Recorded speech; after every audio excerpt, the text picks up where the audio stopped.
Welcome back, everybody. So glad you could be with me here today. Walter at the workbench with a follow-up video to the shooting board.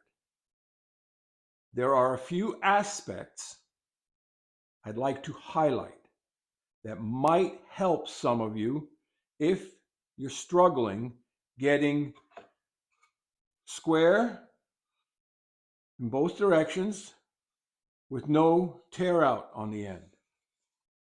So even though my shooting board I consider to be an abject failure, it does not stop me from using it effectively. Here's why.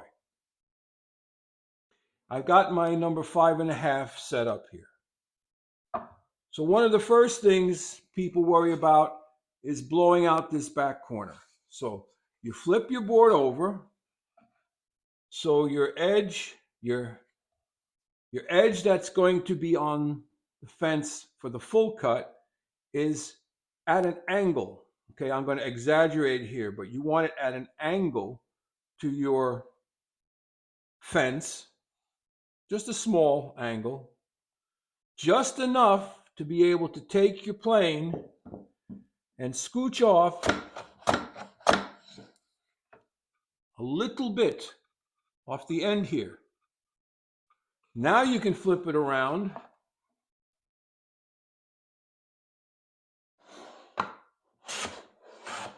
and take your squaring cuts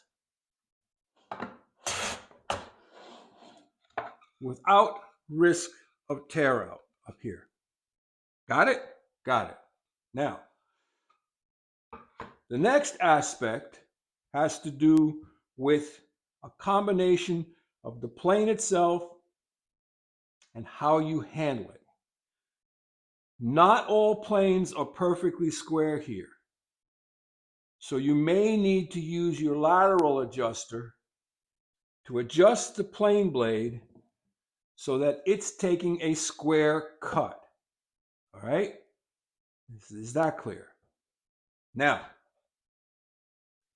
because of the design of our planes, they will not take a cut on this outer edge, okay? So it needs to ride up against the fence, and you need some sort of a place underneath your shooting board for sawdust to go. One way to do that would be just to run a chamfer underneath your shooting board, okay? Another way to handle it is to put a little tiny rabbet in there, okay? Now, I've raised mine up now with just a little 1/2-inch stick because that's as much as I can raise it up and still catch it in my vise. So, you can adjust your blade for square cut. You've got your plane resting on the bench, or if you have a shooting board with an extended bottom, that's fine. It's resting on that. You have to remember when you're shooting, you only put pressure down and forward, down and forward.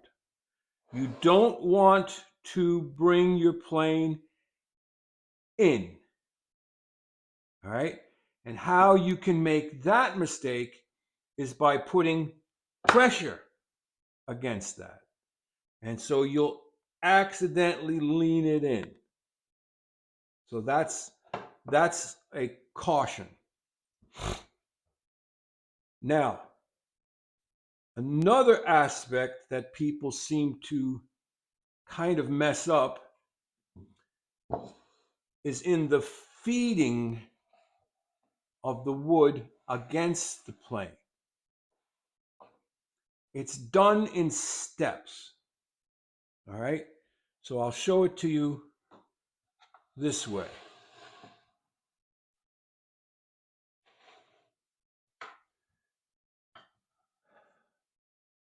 when you're planing, you'll make the cut, you'll pull the board back ever so slightly, bring your plane back, and then bring the board in so that you're ready for the next cut only on the toe of the plane, right before the cutting edge. And I don't know if I can do it.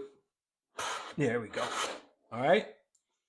So you make the cut, you pull it back slightly, you bring the board in, make the cut. When you try to continuously feed it, you can throw your squareness off. Got it?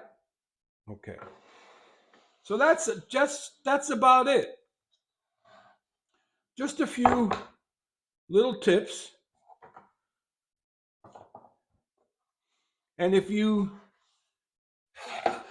just to recap, if you take this little corner off right here, okay, you take this little corner off first, okay, you take that little corner off first, then you bring your wood into your toe,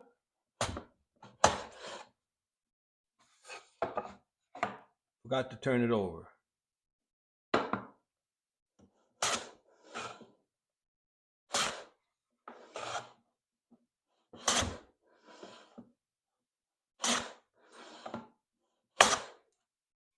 You'll end up with a nice clean cut and no tear out.